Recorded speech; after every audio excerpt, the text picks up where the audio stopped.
warahmatullahi wabarakatuh. Silakan dulu, Bu. Iya. Gimana kabarnya, Pak? Alhamdulillah baik, Bu. Kita bagaimana, Pak? Alhamdulillah baik, Pak. Alhamdulillah sehat. Bagaimana, Pak? Saya dengar Bapak akan melaksanakan coaching. Iya, Bu. Hari ini memang sudah janjian sama Bu Marlina bahwa hari mau diadakan proses coaching. Sebelumnya, Pak, saya akan menjelaskan sebagai observer, Pak, saya akan menilai proses coaching yang Bapak akan lakukan, di mana saya sudah membuat rubrik penilaiannya ya, Pak. Jadi sebelum saya masuk menilai proses coaching yang Bapak akan lakukan, saya ingin ada pertanyaan untuk Bapak ini. Boleh, silakan. Ya, yang pertama itu, Pak, kompetensi coaching apa yang Bapak Ronald ingin kembangkan? Yang pertama, kompetensi yang bisa akan kembangkan pada saat proses coaching ini. Yang pertama, kesadaran penuh. Kemudian yang kedua adalah mendengarkan secara aktif. Kemudian yang terakhir adalah memberikan pertanyaan yang berbobot kepada calon cacat yang sebentar yang akan diperankan sebentar oleh Bu Marlina. Terus kompetensi mana yang secara spesifik ya dari ketiga tadi Bapak sudah jelaskan, yang mana yang lebih spesifik yang perlu dikembangkan? Yang perlu yang saya kembangkan untuk yang pertama itu adalah apa namanya mendengarkan secara aktif. Mana saya memberikan suatu pertanyaan kepada Bu Marlina, kemudian Bu Marlina juga memberikan timbal baliknya itu apa namanya mendengarkan secara aktif. Iya, jadi saya sudah bisa paham bahwa kompetensi yang Bapak akan kembangkan itu yang mendengarkan secara aktif ya, Pak. Kemudian bagaimana kita berkomunikasi yang baik terhadap dosennya, kemudian bertemu dengan coaching. mungkin bisa kita mulai proses coachingnya, Pak. Baik, tapi warnanya dia.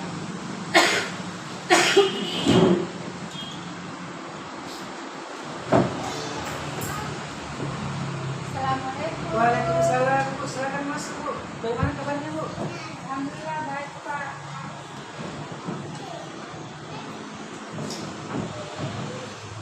Silakan dulu, Bu.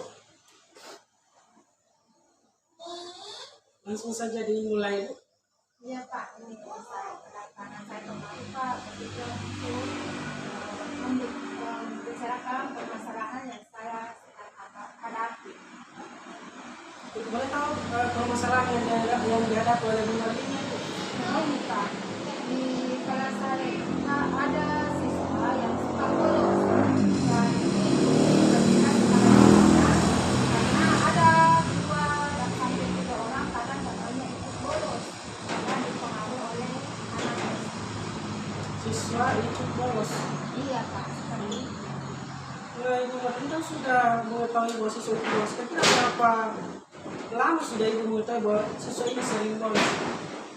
Baru pekan ini, Pak. Jadi selama 2 kali pertemuan, Pak, sudah 2 kali juga. Dapat informasi dari mana atau apakah Ibu dapat informasi secara sudah didapat oleh peserta didik atau itu sendiri yang langsung? Iya, Pak, pada saat yang pelajaran saya itu anak bolos, peserta anak bolos. Nah, dari kan Ibu tadi sudah mengetahui bahwasanya siswa murid ini sudah sering bolos. Pernah nggak sih Ibu sudah melakukan tindakan seperti apa kira-kira yang membuat anak tersebut sehingga tidak bolos lagi? Begini, Pak, anak ini barusan lagi bolos.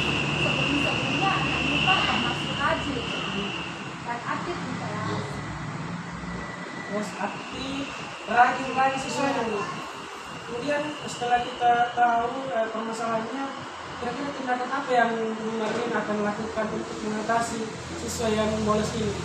Nah, begini, Pak, saya berencana yang pertama itu saya akan memanggil teman dekatnya, mungkin teman sebangkunya, mungkin dia banyak tahu seluk-beluk ini anak, mungkin dia mendapatkan informasi, kemudian saya akan berkoordinasi dengan wali kelasnya. Jadi saya akan membicarakan permasalahan ini terlebih dahulu dengan wali kelasnya. Kemudian saya akan memanggil anak-anak yang bermasalah tersebut yang sering bolos. Jadi mungkin juga ini saya akan menerapkan rencananya nih Pak, menerapkan segitiga restitusi. Kemudian saya akan merevisi kembali keyakinan kelas dan memasukkan nilai-nilai kompetensi sosial emosional yang berkaitan dengan sikap bolos anak ini. Baik, saya sudah menyimak tadi yang dilakukan, yang harus dilakukan sama Ibu Marlina. Yang pertama, kita paling susah yang bermasalah tadi. Kemudian yang kedua, berkomunikasi dengan wali kelas. Kemudian yang ketiga, saya sudah sangat benar ini segitiga restitusi. Ini sesuatu yang jarang sekali mungkin dilaksanakan di sekolah-sekolah ini. Kemudian yang terakhir, keyakinan kelas. Ini salah satu ide yang bagus untuk diterapkan untuk mengatasi permasalahan di sekolah itu.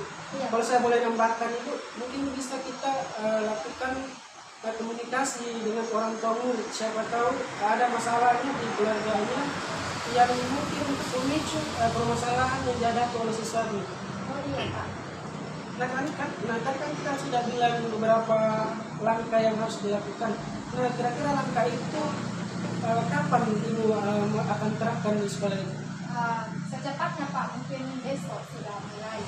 Saya akan memanggil tapi terlebih dahulu berkomunikasi dulu dengan awal kelas. Ya, menyampaikan permasalahan ini karena mungkin untuk memicu permasalahan yang dihadapi oleh siswanya. oh iya Pak. Nah kan kita sudah bilang beberapa langkah yang harus dilakukan. Nah kira-kira langkah itu kapan Ibu akan terapkan di sekolah ini? Secepatnya Pak, mungkin besok sudah mulai. Saya akan memanggil tapi terlebih dahulu berkomunikasi dulu dengan awal kelas. Ya, menyampaikan permasalahan ini karena wali kelas itu berhak tahu apa yang terjadi di kelasnya. Dari permasalahan itu yang tadi lakukan atau yang tadi hadapi, bagaimana peran kepala sekolah? Peran kepala sekolah itu Pak, kami kalau ada permasalahan seperti ini, dia menyerahkan dulu kepada guru dan tadi, kemudian mendiskusikannya dengan wali kelas. Tapi kalau anak ini tidak ada perubahan, baru kami sampaikan pendidikannya yang kemudian diberikan arahan. Tapi kalau anak ini belum ada perubahan Pak, nanti akan ditindaklanjuti dengan mengirimkan surat pemanggilan kepada orang tuanya. Begitu Pak. Soalnya luar biasa sekali dari tadi saya menyimak hal-hal yang harus atau langkah-langkah apa yang diterapkan saat siswanya bermasalah dan hal ini bolos. Dan langkah-langkah itu saya sudah bisa menutup bahwasanya seorang guru itu tidak harus mengajar atau mendidik, tetapi kita juga berperan sebagai orang tua yang bisa memberikan teguran kepada anak secara baik, artinya anaknya akan termotivasi menjadi lebih baik lagi. Karena dari permasalahan yang dihadapi oleh terkait dengan dilakukannya proses coaching ini, kira-kira bagaimana perasaannya setelah kita berbincang-bincang begini? Alhamdulillah perasaan sekarang Pak agak belum lega ya, karena ada tempat saya untuk mendengarkan saya berbagi, ada mendapatkan solusi terbaik. Jadi perasaan saya Pak sedikit lega ya. Mungkin tinggal penerapannya ini Pak. Semoga sukses Pak. Penerapannya, jadi mudah-mudahan penerapannya itu kalau sudah diterapkan bisa lagi berkomunikasi dengan saya. Jadi mungkin hari ini sudah cukup lagi waktunya, untuk kita lanjutkan di lain waktu. Terima kasih. Terima kasih banyak.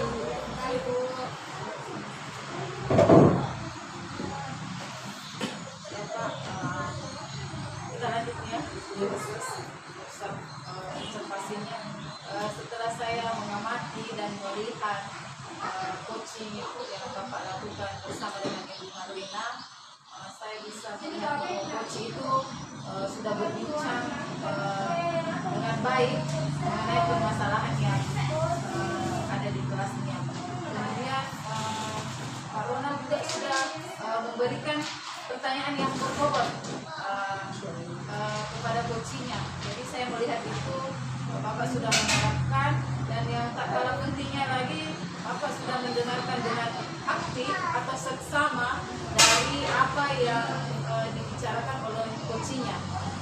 Jadi coach juga sudah menemukan sendiri strateginya atau solusinya yang akan dilakukan nanti di kelasnya atau implementasinya. Jadi saya ingin tanya lagi ke Bapak, bagaimana perasaan Bapak terhadap coaching tadi atau proses coaching ini? Saya merasa jadi ada beberapa mungkin pengembangan kompetensi yang perlu saya kembangkan saat coaching itu adalah dari segi tata bahasa, kemudian yang kedua adalah bagaimana cara berkomunikasi dengan baik terhadap coaching tadi. Terus untuk perasaan hari ini setelah melakukan proses coachingnya sangat antusias, senang pastinya juga karena coachingnya juga sudah mendapatkan solusi. Makasih Pak untuk bincang-bincangnya hari ini ya. Sama-sama. Semoga apa yang kita lakukan ini dapat bermanfaat bagi diri kita maupun orang lain. Jadi mungkin pertemuan hari ini cukup sekian dulu ya Pak. Jadi saya juga ada kegiatan setelah ini. Terima kasih Pak sudah meluangkan waktunya. Assalamualaikum.